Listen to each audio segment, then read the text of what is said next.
Have you ever wondered what happens to the soul of someone who has been cremated? Is there a spiritual risk in this increasingly common practice? Does cremation somehow affect salvation or the eternal rest of our loved ones?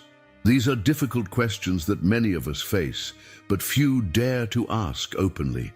And even more important, when holy voices like Padre Pio have given warnings that we simply cannot ignore. I want you to pause for a moment and really think about this.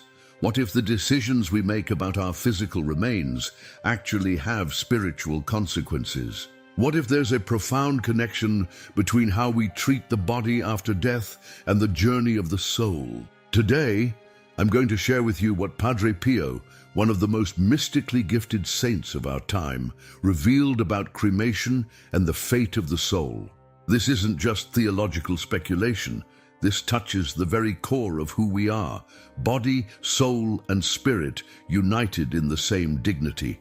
At the heart of Christianity lies a profound truth. Our bodies are temples of the Holy Spirit, and within them dwells the mystery of the resurrection. So what happens when the body is reduced to ashes? And how should we navigate this reality through the lens of faith, church teaching, and the wisdom of saints like Padre Pio? If you've ever lost a loved one who was cremated, or if you're considering cremation for yourself or a family member, this message is especially for you. There's something Padre Pio urgently wants you to understand, something that could bring peace to your heart and clarity to your mind. Before we continue, if you believe in the power of Padre Pio's intercession, write in the comments, "Padre Pio, guide my understanding." This simple act of faith opens your heart to receive what the Holy Spirit wants to reveal to you today. What I'm about to share with you is rarely discussed in such depth, but it's absolutely essential for every believer to understand. And I promise that by the end of this video, you'll have a completely new perspective on this sensitive topic, one that honors both the body and the soul in God's divine plan. To understand Padre Pio's perspective on cremation, we must first grasp how our faith views the human body. This isn't merely philosophical. It's the foundation for everything else we'll discuss today. In our modern world, we often reduce the body to something utilitarian, a vessel, a machine, or worse, a burden. But in Catholic teaching, the body is sacred, precious, and irreplaceable.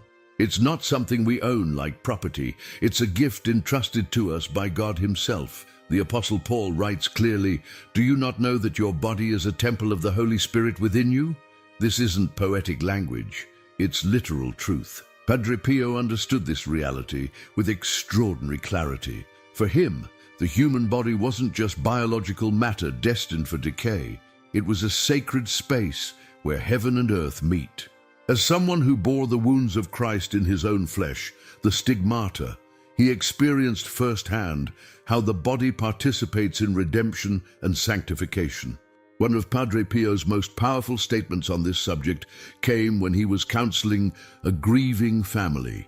He told them, "Never forget that our bodies are not discarded shells. They are sanctified by the sacraments, marked by baptism, strengthened by confirmation, nourished by the Eucharist, and destined for resurrection. What God has honored, we must also honor." There's a particularly moving account of how Padre Pio treated the body even after death. When one of his spiritual children passed away, he insisted on celebrating the funeral mass himself. Those present noticed how reverently he treated the body, how tenderly he prayed over it. When asked about this later, he simply said, "That body housed a soul that now stands before God.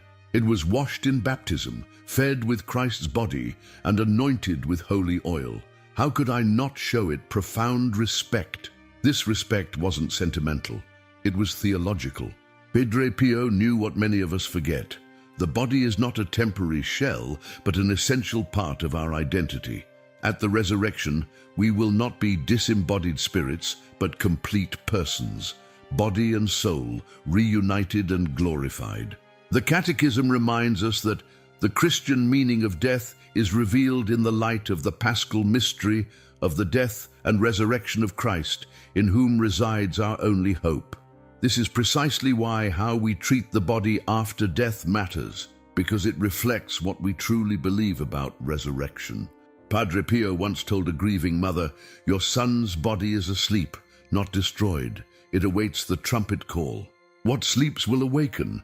What is sown will rise." This beautiful image of sleep, rather than ending, shaped how he viewed death and the treatment of the body afterward. So before we discuss cremation specifically, we must anchor ourselves in this truth. Your body matters to God. It has been part of your journey of faith. It has knelt in prayer, received the Eucharist, performed works of mercy. And according to our faith, it will rise again on the last day, transformed but still truly yours.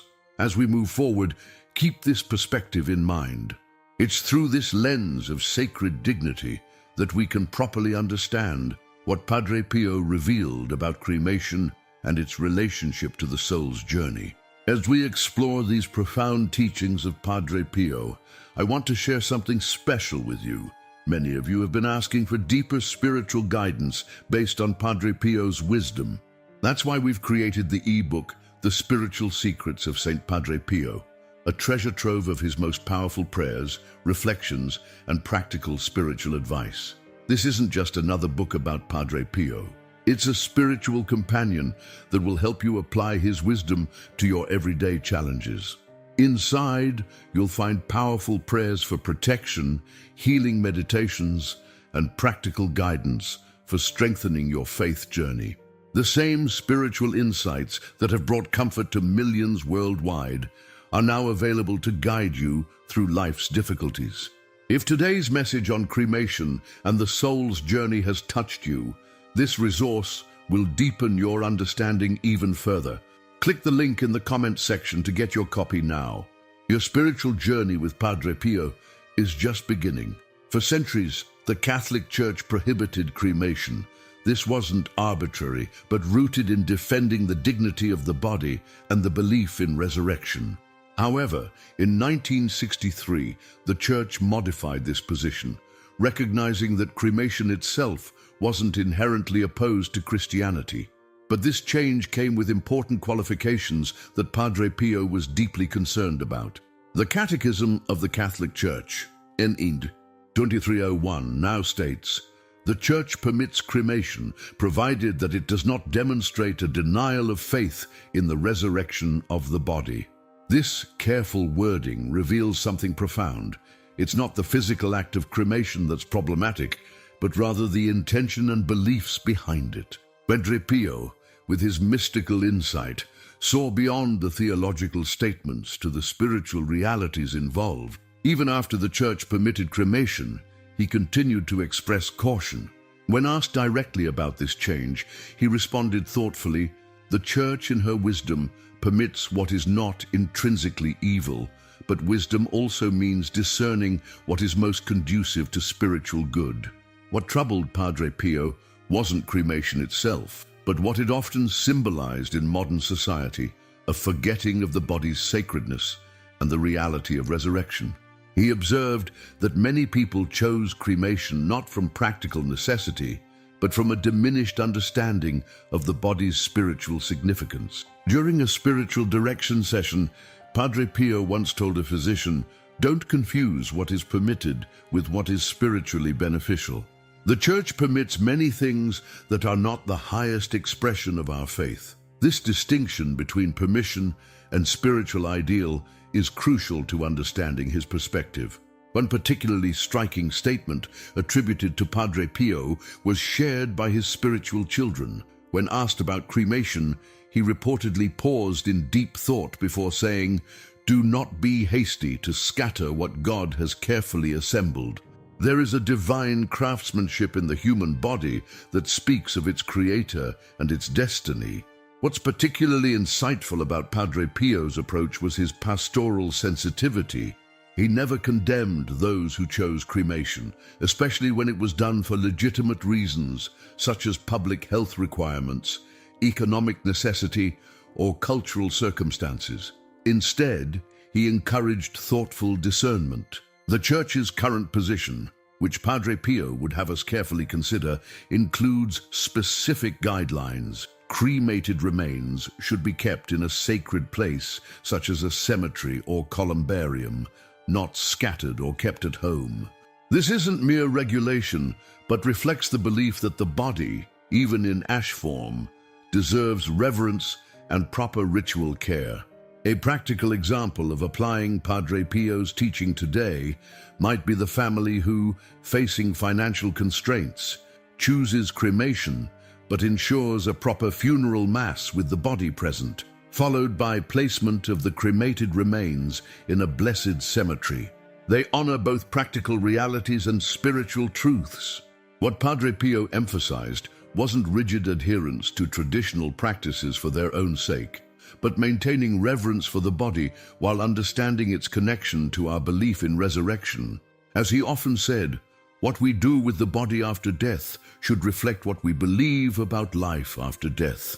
As we continue, remember that Padre Pio's concerns were never about judging others, but about preserving the rich, incarnational nature of our faith. A faith that embraces both body and soul in God's plan of salvation.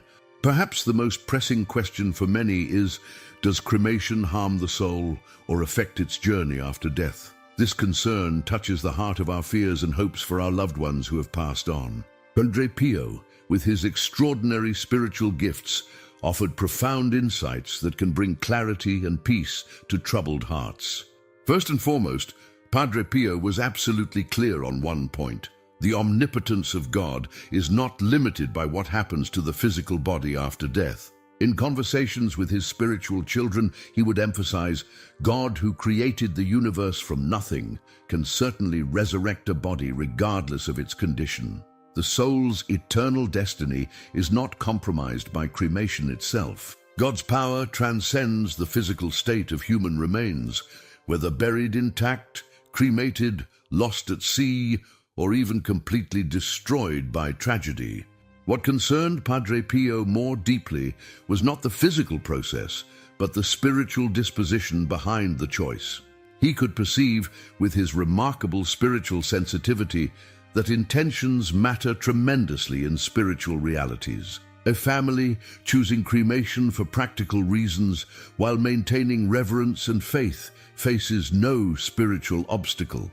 But choosing cremation as a rejection of Catholic teaching on resurrection or the body's dignity creates spiritual discord. One particularly insightful observation from Padre Pio came when counseling a woman whose husband had requested cremation. He told her, the state of a person's soul at death is what determines their journey, not what happens to their body afterward. Focus your energy not on worrying about his remains, but on praying for his soul. This practical wisdom redirects our attention to what truly matters spiritually. Many who have chosen cremation for loved ones later experience doubt or guilt, wondering if they've somehow harmed their loved one's soul. To these troubled hearts, Padre Pio would offer tremendous reassurance. One of his spiritual sons shared how Padre Pio comforted a family tormented by such fears. Your decision was made in love and necessity, not in rejection of faith. God sees this clearly. Now focus on what truly helps your loved one, your prayers, your masses offered, your acts of charity in their name. This brings us to a critical point in Padre Pio's teaching. What truly impacts the soul's journey is not the treatment of the body after death, but the prayers and spiritual support offered by the living. He emphasized repeatedly that souls in purgatory benefit enormously from masses, prayers, and sacrifices offered for them. Day for the soul of your departed, he would counsel. One devoutly attended Mass does more good than any elaborate arrangements for their remains. Padre Pio had a remarkable ability to perceive the state of souls after death. This gift allowed him to speak with authority about what truly matters in the afterlife journey. During one confession, a man expressed deep anguish about having cremated his father against church guidelines of that time. Padre Pio responded with compassionate clarity. Your Father's soul is not hindered by this, but he does yearn for your prayers. Offer a novena of masses for him, and you will do more for his soul than all your worrying. The practical implications of Padre Pio's insights are profound. If you have already cremated a loved one, the most important thing is not to dwell in guilt, but to support their soul through prayer, mass intentions, and acts of mercy. If you're considering cremation for yourself or a family member, approach the decision with reverence, ensuring that proper Catholic rites are observed and that the remains are treated with dignity. Padre Pio's guidance on this matter always returned to a central theme. God's mercy is greater than any human action or decision. He would often remind the faithful of Jesus' words to Saint Faustina, "The greater the sinner, the greater the right to my mercy." How much more does this apply to well-intentioned decisions made in difficult circumstances?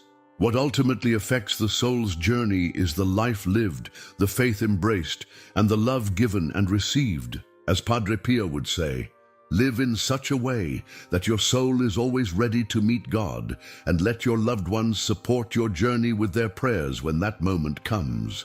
This is what truly matters in eternity. Among the many extraordinary spiritual experiences in Padre Pio's life, there is one particular encounter that sheds remarkable light on our question about cremation and the soul's journey. This account, carefully preserved by those who witnessed it, offers us both comfort and clarity on this sensitive subject. One afternoon in the early 1960s, while Padre Pio was praying in the sacristy of San Giovanni Rotondo, a woman approached him in visible distress. She had traveled a great distance, driven by profound grief and spiritual anxiety. Weeks earlier, her husband had died suddenly, and in a moment of confusion and overwhelming sorrow, she had chosen cremation without consulting her parish priest. Since then, she had been tormented by guilt and fear, unable to sleep, convinced she had somehow harmed her husband's soul or impeded his journey to heaven. Kneeling before Padre Pio with tears streaming down her face, she asked the question that burned in her heart. "Father, have I committed an unforgivable sin? Where is my husband's soul? Is he at peace, or have I condemned him to suffering because of my decision?" Those present described how Padre Pio looked at her with extraordinary compassion.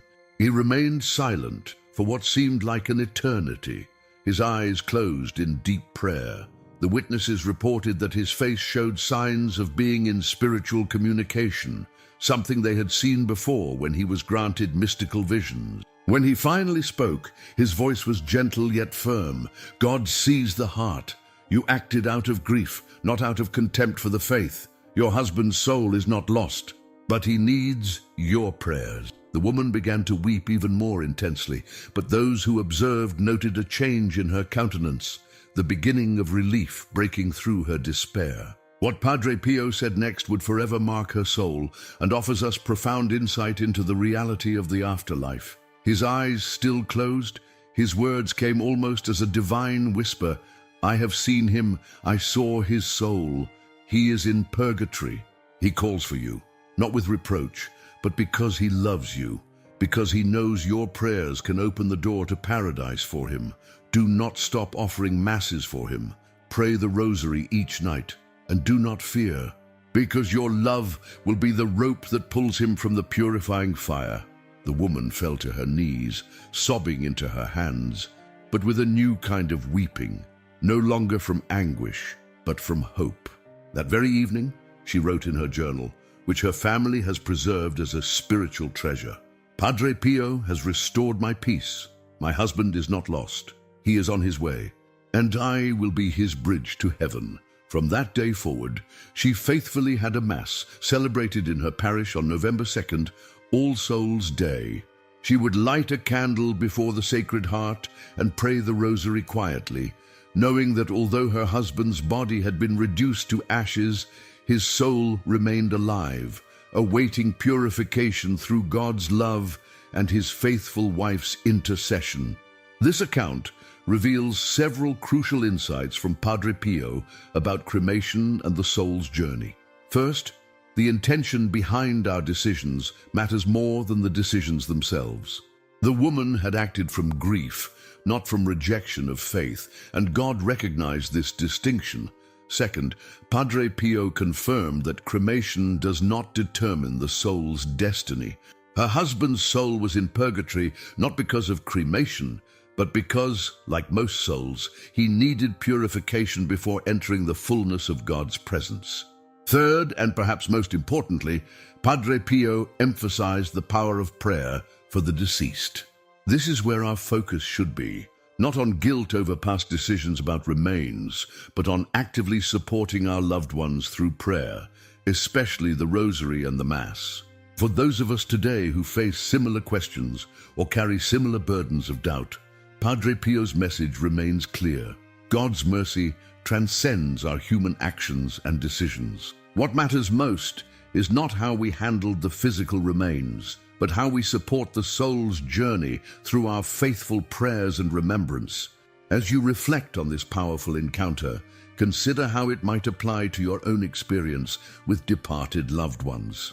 The greatest gift we can give them is not elaborate funeral arrangements, but our consistent spiritual support through prayer, mass intentions, and acts of mercy offered in their name.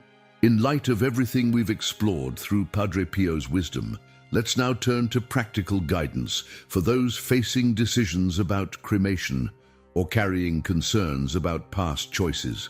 Padre Pio was never merely theoretical in his approach. He always offered concrete spiritual direction that people could apply in their daily lives. If you have already cremated a loved one and carry doubts or concerns, Padre Pio's first counsel would be this: replace anxiety with prayer. The most powerful thing you can do for your loved one isn't to worry, but to pray. Arrange for masses to be said for their soul, as the Mass is the most powerful prayer the Church possesses. Padre Pio often said, "A single Mass offered for a soul in purgatory has more value than all the gold in the world." Establish a regular prayer routine specifically dedicated to your departed loved one. Padre Pio particularly recommended the Rosary, which he called the weapon for its spiritual power. Even a decade of the Rosary offered daily with sincere love makes a tremendous difference. Remember, in the spiritual realm, love increases the value of our prayers beyond measure. For those currently facing decisions about cremation, whether for yourself or for a family member, Padre Pio would encourage thoughtful discernment rather than hasty decisions. Consult with a knowledgeable priest who can help you navigate both practical considerations and spiritual implications. Ensure that proper Catholic funeral rites are observed, including the funeral Mass with the body present, if at all possible, even if cremation will follow afterward. If cremation is chosen, make concrete plans for the proper interment of the cremated remains in a sacred place, a Catholic cemetery, a columbarium in a church, or another blessed location. This isn't merely about following rules.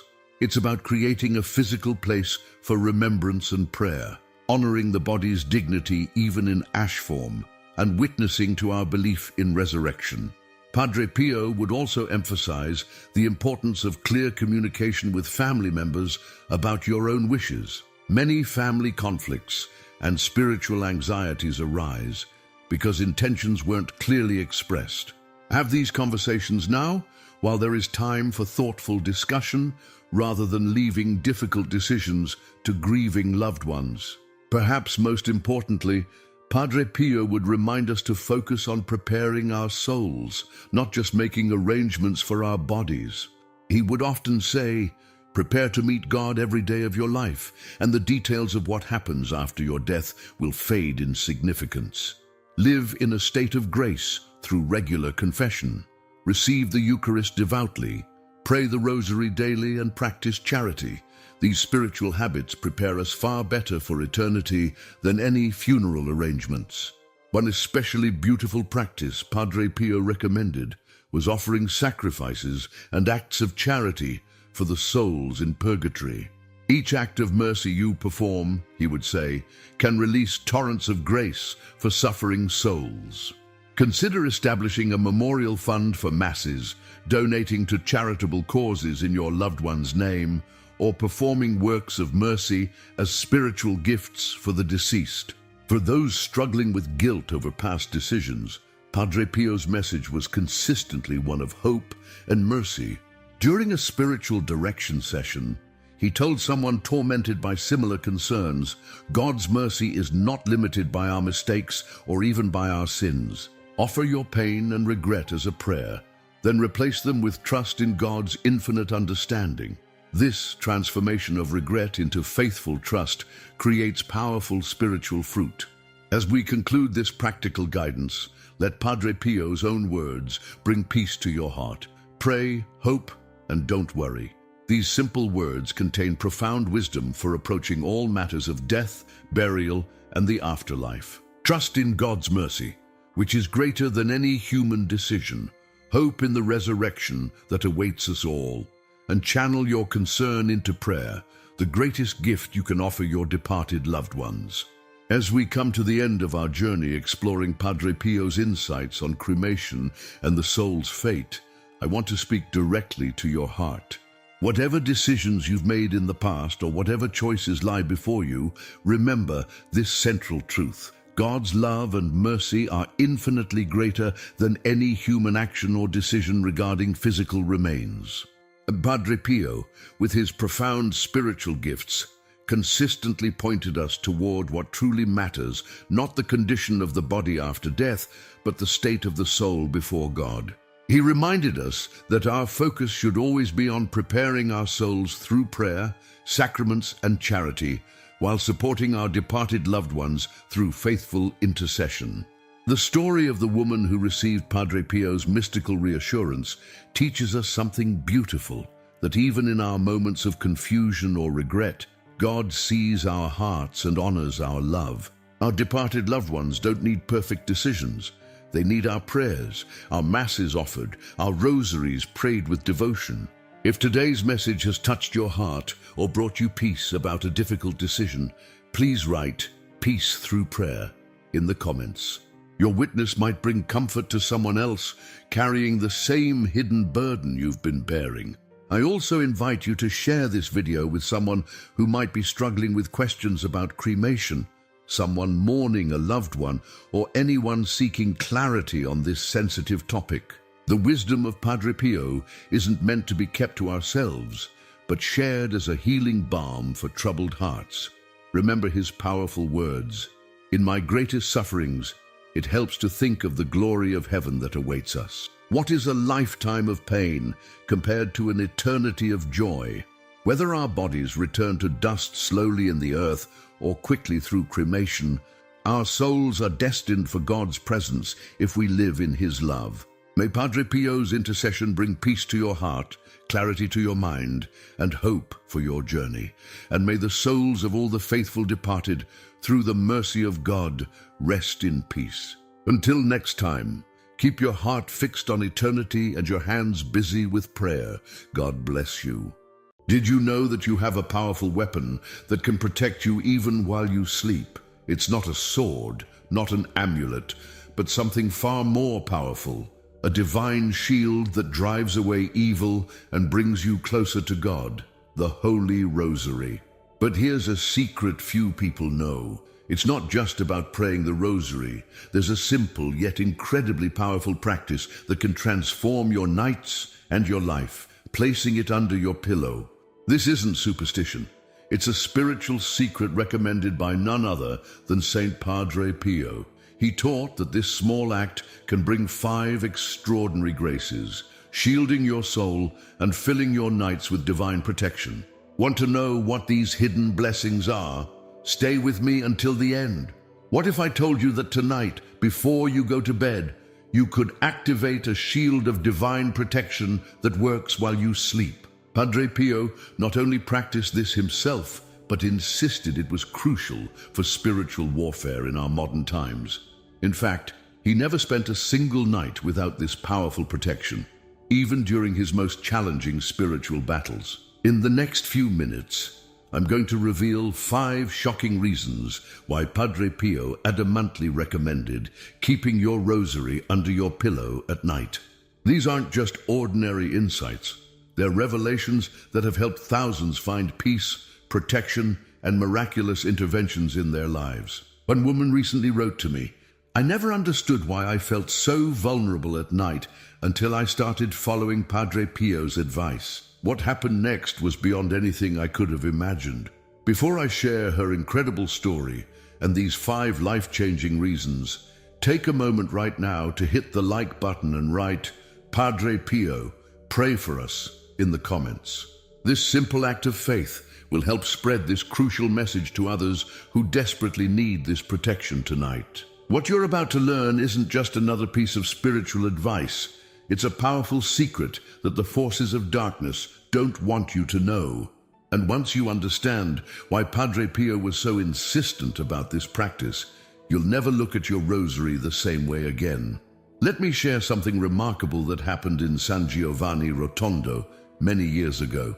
Late one night, a spiritual son came to Padre Pio, troubled by intense nightmares and an overwhelming sense of darkness. Instead of offering complex spiritual advice, Padre Pio simply reached into his pocket, pulled out his rosary, and said, "This is your weapon against the darkness. Keep it under your pillow tonight and you'll understand." The man followed Padre Pio's advice, though somewhat skeptically at first. 3 nights later, he returned to the monastery with tears in his eyes. For the first time in months, he had experienced peaceful, uninterrupted sleep, but more importantly, he described waking up with an inexplicable sense of divine protection, as if Mary herself had been watching over him.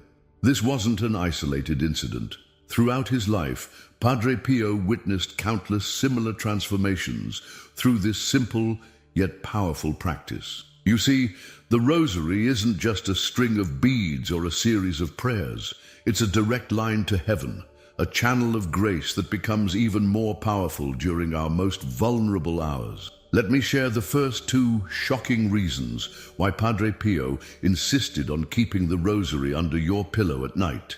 These revelations might challenge everything you thought you knew about spiritual protection. The first reason is something few people realize. The hours between 2 and 4 a.m. are what Padre Pio called the spiritual battlefield hours. During these hours, our spiritual defenses are naturally at their lowest. Think about it. How many times have you woken up during these hours, feeling inexplicably anxious or troubled? This isn't coincidental. Padre Pio explained that having your rosary under your pillow creates what he called a shield of grace, an invisible but powerful barrier against negative spiritual forces that are most active during these hours. One of Padre Pio's closest confidants once documented how the saint would grip his rosary tightly during intense spiritual battles at night. He explained that the physical proximity of the rosary to our resting place creates a sacred space, a sanctuary of protection that extends beyond just physical comfort. The second reason is even more extraordinary, and it relates to something modern science is only beginning to understand. Padre Pio revealed that during sleep, our souls are particularly receptive to divine inspiration. When we keep the rosary under our pillow, we're not just placing a sacred object there, we're creating what he called a bridge of grace between our unconscious mind and heaven itself. Consider Maria's story. For years, she struggled with making crucial life decisions, often feeling paralyzed by uncertainty. After beginning this practice of keeping her rosary under her pillow, she noticed something remarkable. She started receiving clear guidance through her dreams. It wasn't just regular dreaming, she explains, and the answers came with a certainty and peace I'd never experienced before. What Maria experienced aligns perfectly with what Padre Pio taught about this practice. He explained that the rosary acts as a spiritual antenna, helping us receive divine guidance even while we sleep. This is particularly powerful because during sleep, our rational minds, often clouded by doubt and overthinking, are at rest, allowing divine wisdom to reach us more directly. Think about your own life for a moment. How many nights have you spent tossing and turning, your mind racing with worries about your family, your health, or your future? What if the solution to finding peace and guidance was as simple as Padre Pio suggested? The testimonies I've witnessed of lives transformed through this practice are nothing short of miraculous. Now, let me reveal the third and fourth reasons that Padre Pio emphasized this profound spiritual practice. These insights were so powerful that he would often share them only with those experiencing severe spiritual battles. The third reason involves something mystical that occurs at 3 a.m. Padre Pio explained that this hour holds special significance in the spiritual realm. It's known as the inverted hour of Christ's death at 3 p.m. During this time, negative forces often attempt their strongest attacks. By keeping your rosary under your pillow, you create what Padre Pio called a perpetual prayer shield, even while you sleep. Sarah, a mother of 3 from California, experienced this protection firsthand. For months, her youngest child would wake up terrified at exactly 3 a.m. every night. Doctors found no medical explanation. After learning about Padre Pio's teaching, she placed a blessed rosary under both her pillow and her child's. The results were immediate and astonishing. Not only did the night terrors stop, but her entire household experienced a profound sense of peace she describes as almost tangible. The fourth reason reveals something even more extraordinary about this practice. Padre Pio discovered that the rosary under your pillow serves as what he called a spiritual magnet. This isn't just about protection. It's about actively drawing divine blessings into your life while you sleep. He explained that during rest, our souls are most open to receiving heaven's gifts, and the rosary acts as a conduit for these graces. Think about this. How many hours do we spend sleeping? Almost a third of our lives. Padre Pio taught that these hours shouldn't be spiritually wasted. By keeping the rosary under your pillow, you're essentially creating a night-long prayer vigil. Even while you rest, the rosary continues its spiritual work. A businessman from London shared his experience. I was facing bankruptcy and couldn't sleep at night. The stress was overwhelming.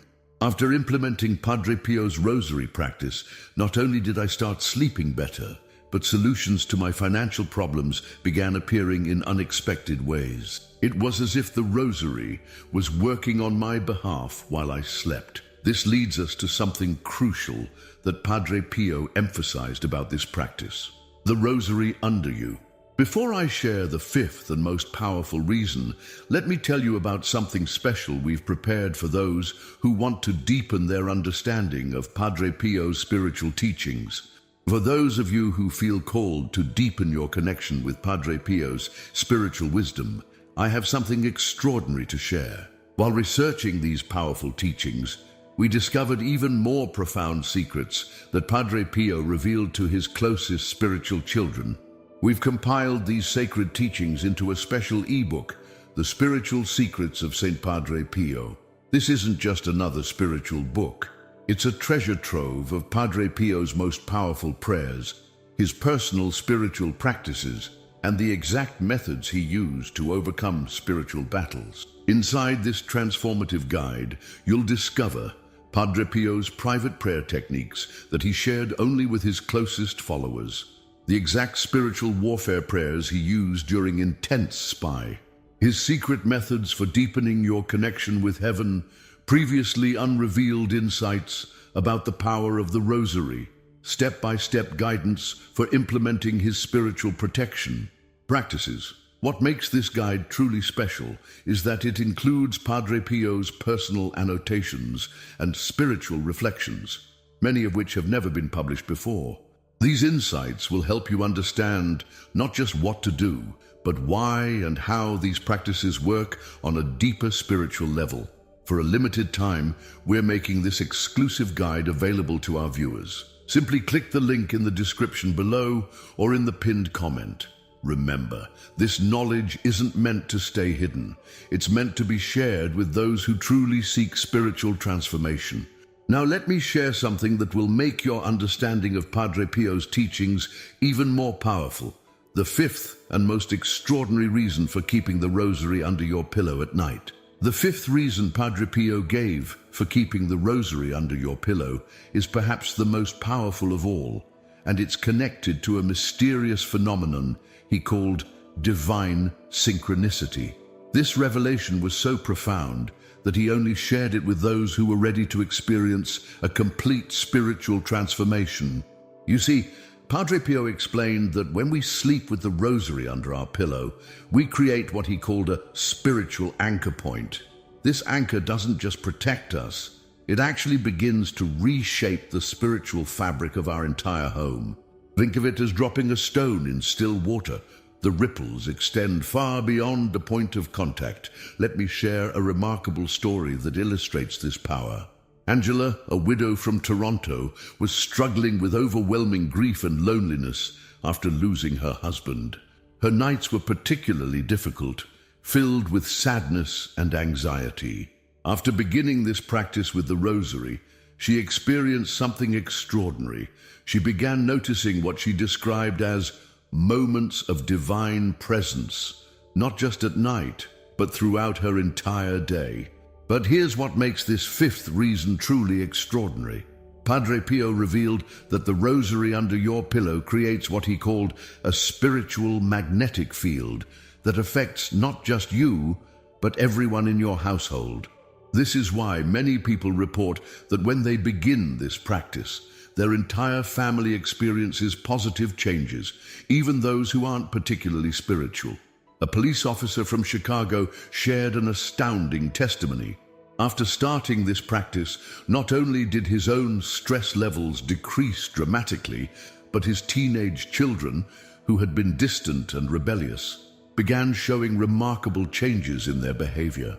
Without him saying a word about the rosary, his home atmosphere transformed from tension to peace. Padre Pio explained that this happens because the rosary acts as what he called a divine conductor, channeling grace not just to the person using it, but to the entire household. He compared it to having a powerful spiritual lighthouse in your home, constantly sending out beams of divine protection and blessing.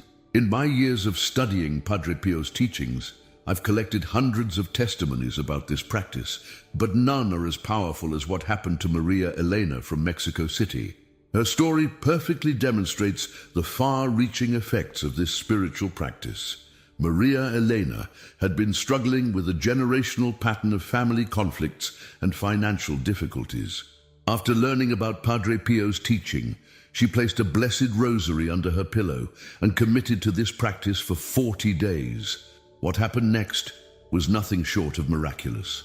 Not only did she experience profound personal peace, but she noticed her children started having better sleep and improved behavior at school. Her husband, who had been struggling with work-related anxiety, suddenly received an unexpected promotion. Even her mother, who lived in another city, reported feeling more connected to her faith during this time. This is exactly what Padre Pio meant when he spoke about the multiplication of grace. He explained that when we create this spiritual anchor point in our homes, we're not just protecting ourselves, we're establishing what he called a portal of blessing that affects everyone connected to us. Think about it. How many people could benefit from the overflow of grace in your life? Your children, your spouse, your parents, even your friends who visit your home, all can be touched by this divine influence. This is why Padre Pio considered this practice not just a personal devotion, but a powerful act of love for our families and communities. Now let me share exactly how you can implement this powerful practice in your own home tonight. The method is simple, but there are specific details Padre Pio emphasized that can maximize its effectiveness. First, it's important to use a blessed rosary. If your rosary hasn't been blessed, take it to your local priest. Most are happy to perform this blessing.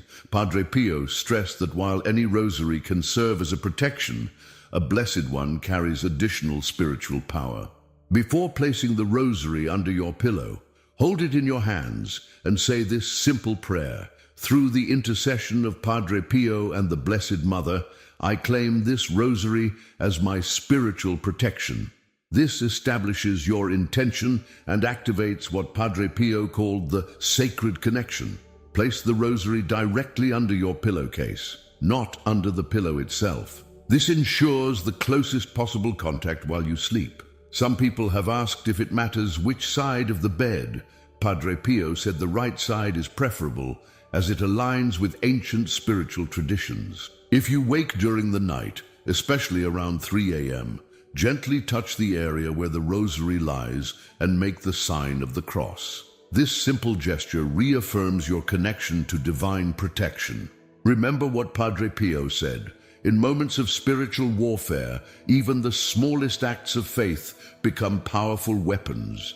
Many have asked about results. When will you start noticing changes? While some experience immediate effects, Padre Pio recommended maintaining this practice for at least 40 days to see its full impact. This period aligns with many biblical periods of transformation.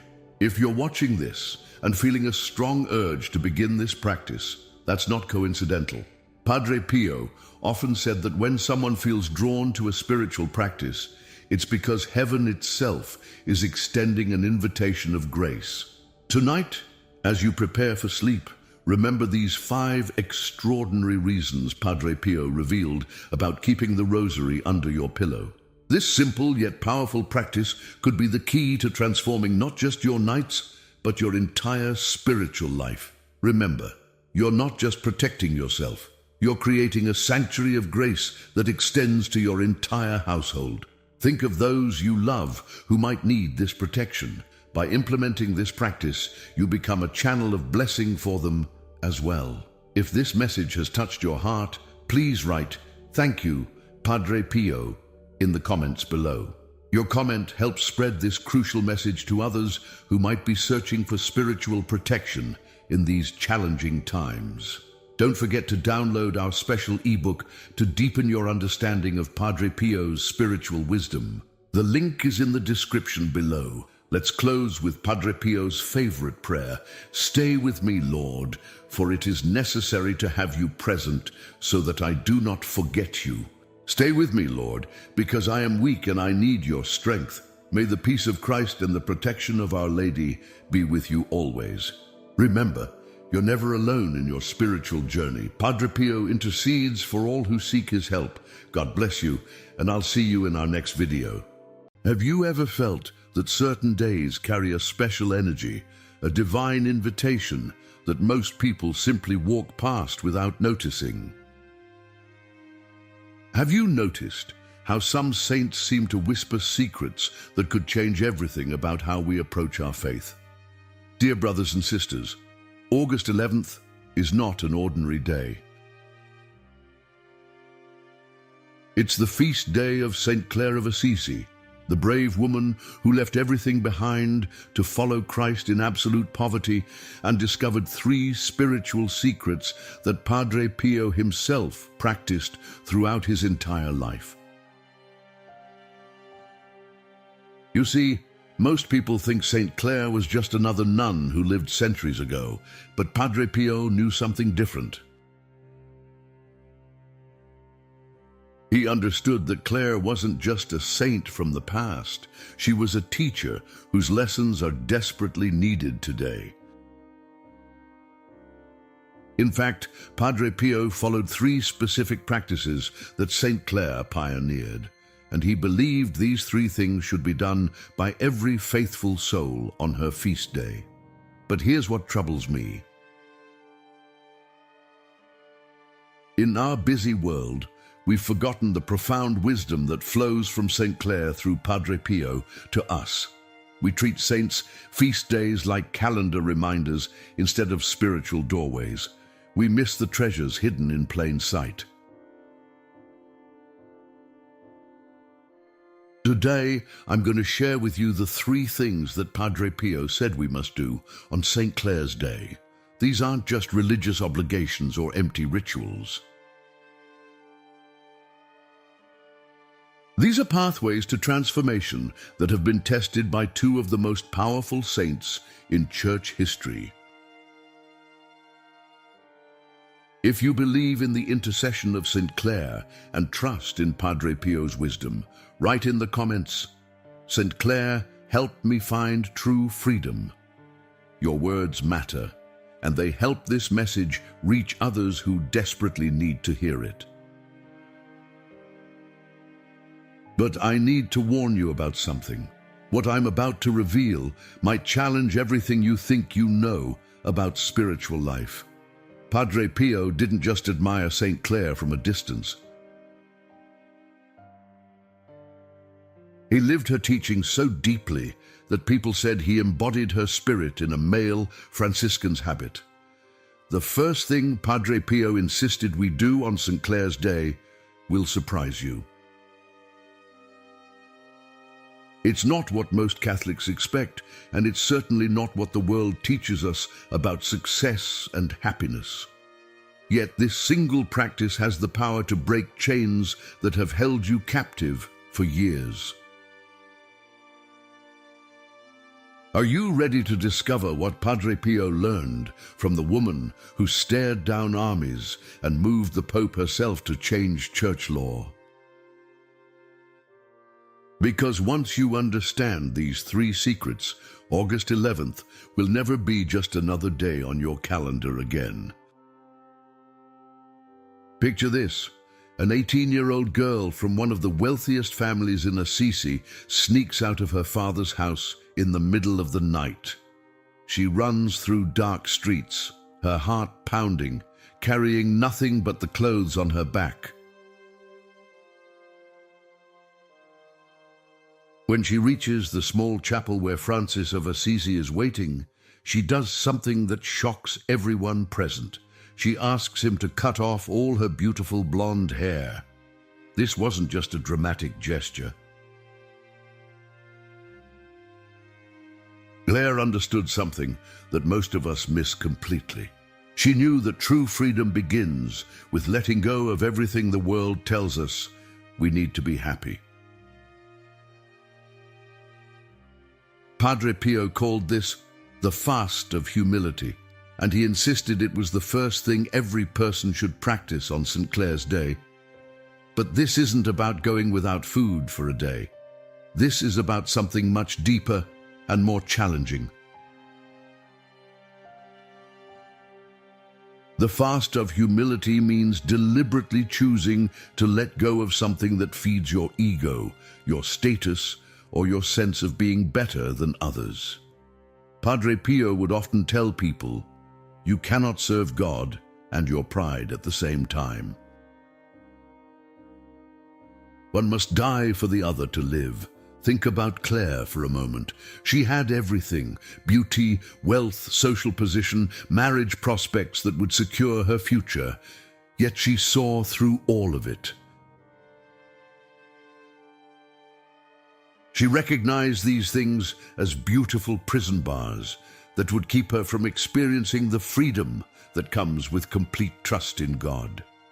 Padre Pio lived this lesson every single day. Despite receiving miraculous gifts and having thousands of people seek his guidance, he would often say, "I am nothing but a poor friar who prays."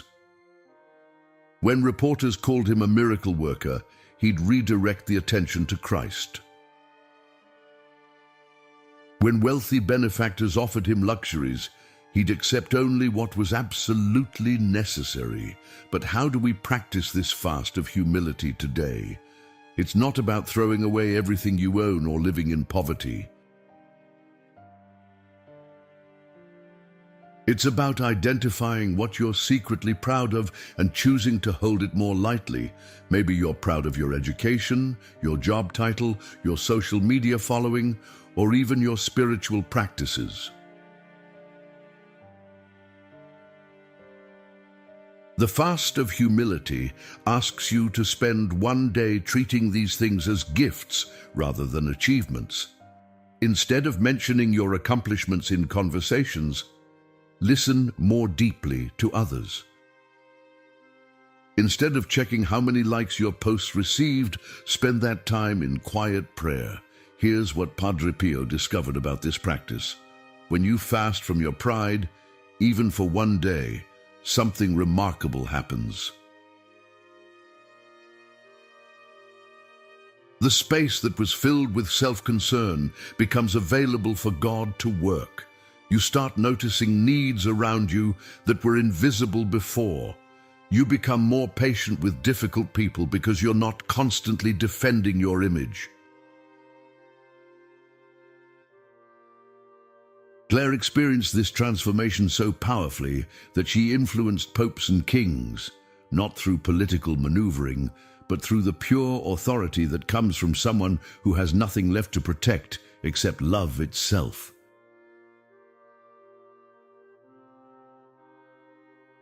I remember reading about a businessman who decided to practice this fast of humility on St. Clare's Day. Instead of talking about his recent promotion during a family gathering, he spent the evening asking his relatives about their dreams and struggles. By the end of the night, his teenage nephew, who had been distant for months, opened up about bullying at school. That conversation changed their relationship forever. This is the power Claire discovered and Padre Pio practiced daily. When we fast from our need to be impressive, we become truly influential. When we stop trying to prove we're worthy of love, we become capable of giving it freely. But there's something even deeper happening here, something that connects directly to why Padre Pio considered this so essential for St. Clare's Day. Claire didn't just practice humility. She discovered that humility is the secret entrance to a kind of prayer most Christians never experience, and that brings us to something extraordinary. Many people think they know how to pray, but Padre Pio learned from St. Clare that there's a way of praying that goes beyond words, beyond requests, beyond everything we normally think prayer should be. Speaking of prayer, I want to share something special with you. Just like St. Clare found strength in deep contemplation, Padre Pio discovered that the rosary was his most powerful spiritual weapon. He once said, "The rosary is the weapon for these times." Many people in our community have been asking how to deepen their prayer life and experience the same spiritual power that Padre Pio possessed. That's why we created something that can truly strengthen your faith journey. Our ebook, The Power of the Rosary with Padre Pio, Miracles, Protection and Divine Graces, will help you learn to pray the rosary with greater devotion and depth, discover the miracles and testimonies of those who have experienced its power, understand Padre Pio's most impactful teachings about prayer, receive a 30-day prayer guide with daily intentions to strengthen your faith, and access special prayers for protection, healing, and liberation.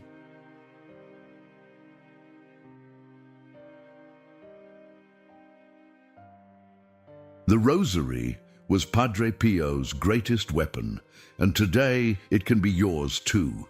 Don't miss this opportunity to strengthen your spiritual life with material that has already helped thousands of people. To download, just click the link pinned in the comments. Now let's return to what Padre Pio learned from St. Clare about the second thing we must do on her feast day. There's a story about St. Clare that most people have never heard, but it reveals the secret that made her one of the most powerful intercessors in church history. During the siege of Assisi, when enemy soldiers were literally breaking down the convent walls, Clare did something that seemed almost reckless. While everyone else was screaming and running, she walked calmly to the chapel.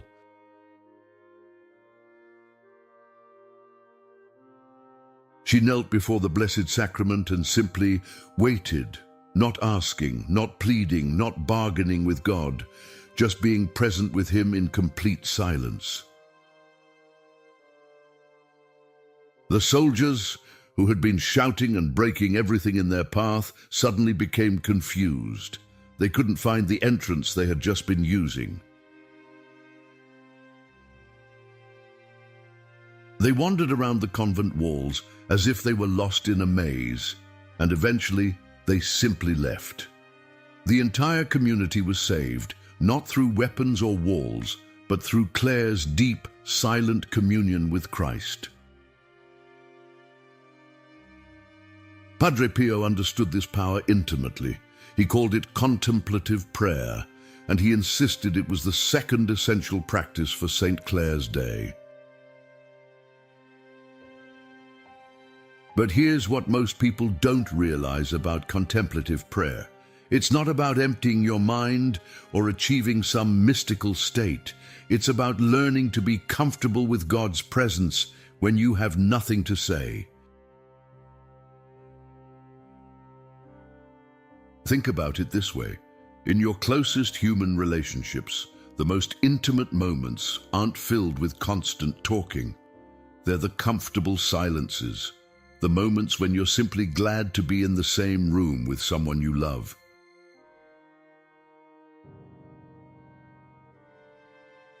Contemplative prayer is learning to have those moments with God.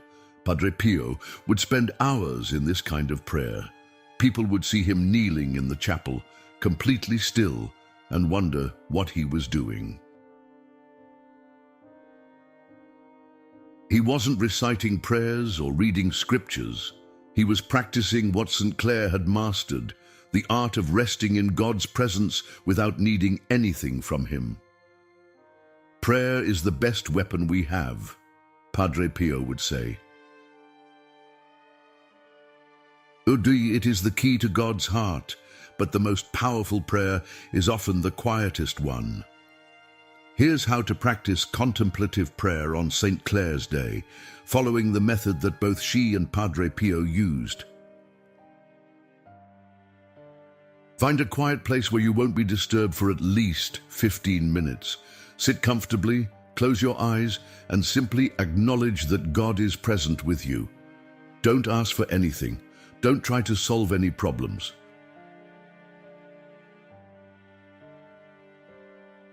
Just be aware that you are not alone.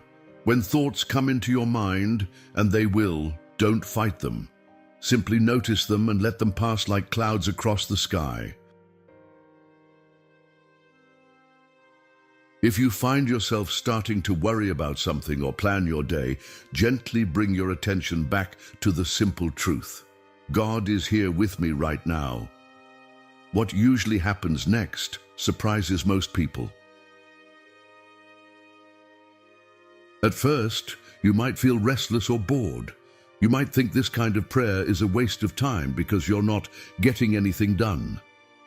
But if you persist, something remarkable begins to occur.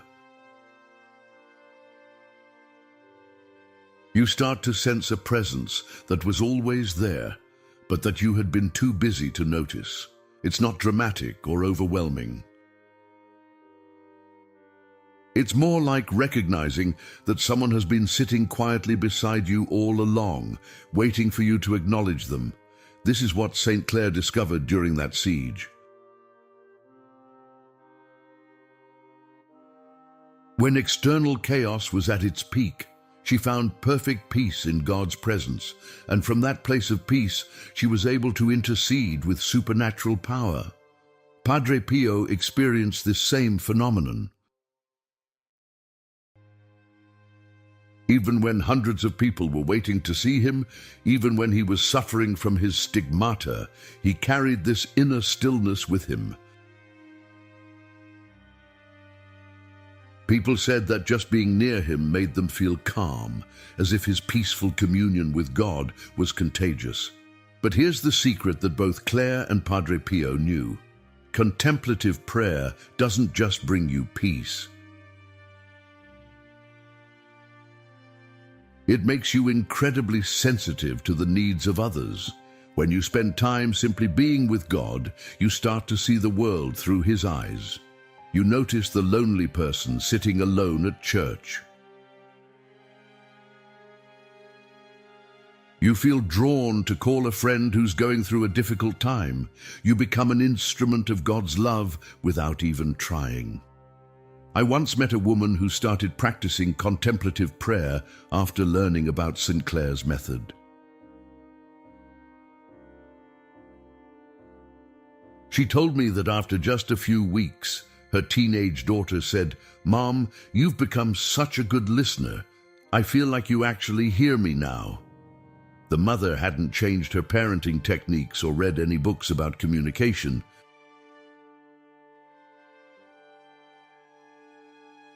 She had simply learned to be present with God, and that presence had overflowed into her relationships. This is the second thing Padre Pio insisted we must do on St. Clare's Day. Not because it's a religious duty, but because it connects us to the source of all genuine love and wisdom. But there's still one more thing, and this third practice is perhaps the most challenging of all. It's the one that both Clare and Padre Pio said would reveal whether our prayer life is genuine or just spiritual self-indulgence. Here's something that might shock you about St. Clare of Assisi. Despite living in strict enclosure, never leaving her convent walls after joining the Poor Clares, she somehow managed to feed thousands of hungry people throughout her lifetime. How is that possible? How could a cloistered nun who owned nothing and went nowhere become one of history's most effective servants of the poor?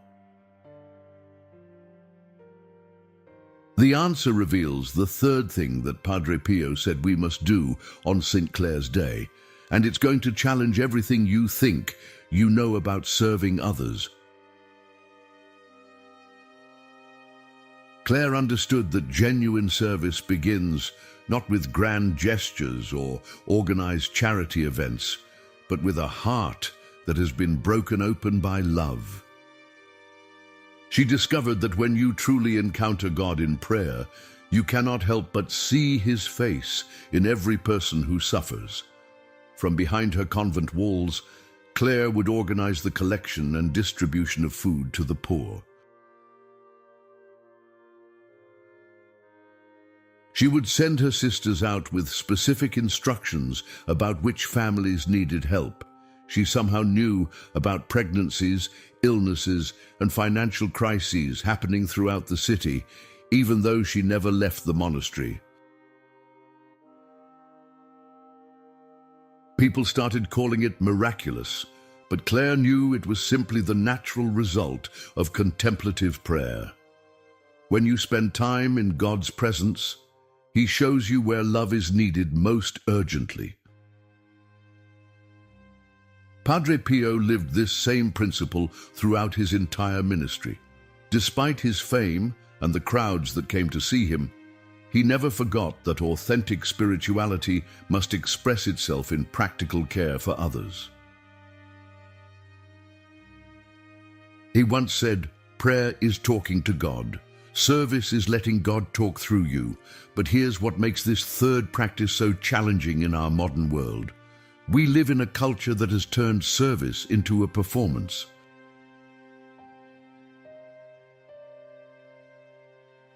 We volunteer at soup kitchens and post photos on social media.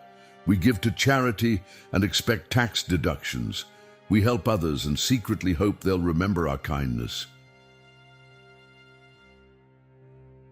St. Clare and Padre Pio practiced a completely different kind of service. They served in ways that brought them no recognition, no credit, and often no thanks. They understood that the moment service becomes about your reputation or feelings, it stops being true service and becomes spiritual pride disguised as charity. On St. Clare's Day, Padre Pio insisted we must practice what he called invisible service. This means looking for ways to help others that no one will ever know about.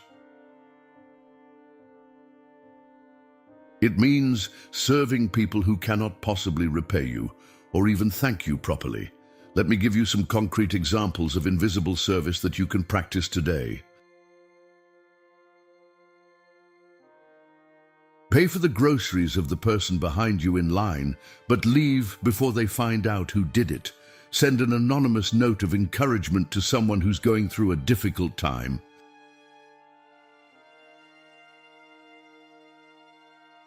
Clean up a mess that someone else made without mentioning it to anyone. But invisible service goes deeper than random acts of kindness. It means looking for the people in your life who are consistently overlooked or taken for granted.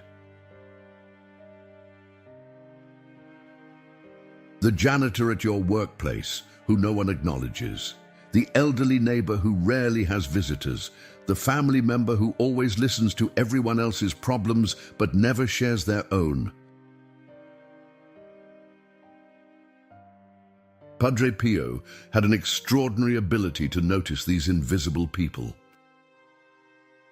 Visitors would later discover that while they were confessing their sins to him, he had also been mentally noting the needs of the person waiting behind them, the anxiety of the mother in the corner, the loneliness of the man who came every day but never spoke to anyone.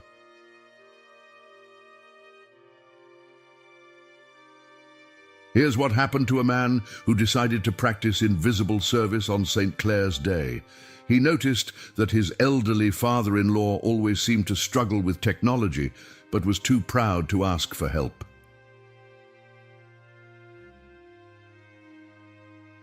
Instead of offering assistance, which might embarrass the older man, he started accidentally stopping by whenever his father-in-law was trying to use his computer or phone. He would casually mention that he was having trouble with the same technology and ask if they could figure it out together. This allowed his father-in-law to maintain his dignity while getting the help he needed. Their relationship, which had been polite but distant for years, began to deepen into genuine friendship. This is the secret that both Clare and Padre Pio discovered about service. The most powerful acts of love are often the ones that allow others to maintain their dignity while receiving what they need. It's about serving in ways that make people feel seen and valued, rather than pitied or indebted. But there's something even more profound happening when we practice invisible service. We start to understand that we're not the heroes of these stories. We're simply instruments that God uses to care for his children. The focus shifts from our generosity to his love working through us. Padre Pio would often tell people, "You don't own your kindness. You're just the delivery system for God's mercy." When we serve invisibly, we remember this truth. We stop keeping score of our good deeds and start paying attention to how God wants to love others through our hands and hearts. This is why St. Clare, despite never leaving her convent, became known throughout the region as a powerful advocate for the poor. This is why Padre Pio, despite his own physical suffering, never turned away anyone who needed help. Now you understand the three sacred practices that Padre Pio learned from St. Clare of Assisi: the fast of humility that breaks the chains of pride, the contemplative prayer that opens your heart to God's presence, the invisible service that transforms you into an instrument of divine love. But here's what I want you to understand about these three things. They're not separate practices that you do once a year on St. Clare's Day.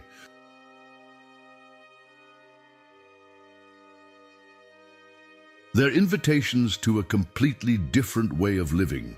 When you embrace the fast of humility, contemplative prayer, and invisible service, you step into the same spiritual freedom that both Clare and Padre Pio experienced. Think about it.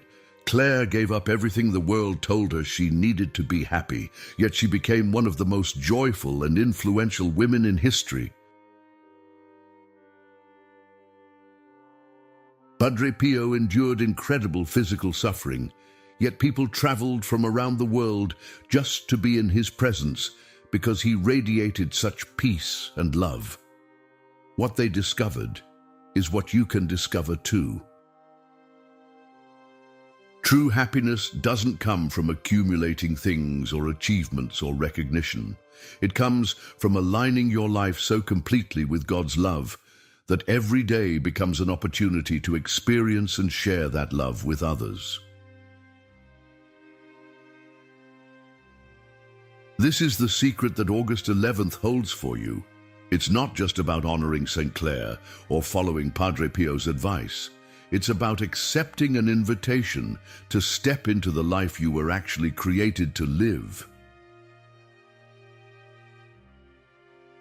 But I need to be honest with you about something. These 3 practices will change you in ways you might not expect. When you fast from pride, you'll discover how much energy you've been wasting on trying to impress people who weren't really paying attention anyway. When you learn contemplative prayer, you'll realize how much anxiety comes from trying to control things that were never yours to control in the first place. When you serve others invisibly, you'll understand that your greatest joy comes not from what you receive, but from what you give. Padre Pio once said, "The life of a Christian is nothing but a perpetual struggle against self-love." But what he meant wasn't that you should hate yourself or think you're worthless. He meant that when you stop making everything about yourself, you discover a love so vast and beautiful that your old concerns seem tiny by comparison. St. Clare experienced this transformation when she was just 18 years old. She traded a life of comfort and security for a life of uncertainty and simplicity, and she never regretted it for a single day. Why? Because she discovered that when you belong completely to God, you become free in ways that people who belong to the world can never understand. This is what awaits you when you practice these 3 things that Padre Pio learned from St. Clare. Not just on August 11th, but whenever you're brave enough to choose love over fear, service over selfishness, and trust over control. If these teachings have touched your heart and helped you see St. Clare's Day in a new light, I want you to write "Thank you" in the comments below. Your gratitude helps this message reach other people who need to hear about the wisdom of St. Clare and Padre Pio. When you take a moment to express thankfulness, you're participating in the same spirit of humility and service that these great saints embodied. And please, don't let this message stay with you alone. Share this video with someone who needs to discover the 3 sacred practices that can transform their spiritual life. Subscribe to our channel and become part of a community that's committed to living these timeless truths in our modern world. Remember, August 11th comes only once a year, but the invitation to live like St. Clare and Padre Pio is extended to you every single day. The question is not whether God is calling you to this deeper life. The question is whether you're ready to answer that call with the same courage that led an 18-year-old girl to change the world.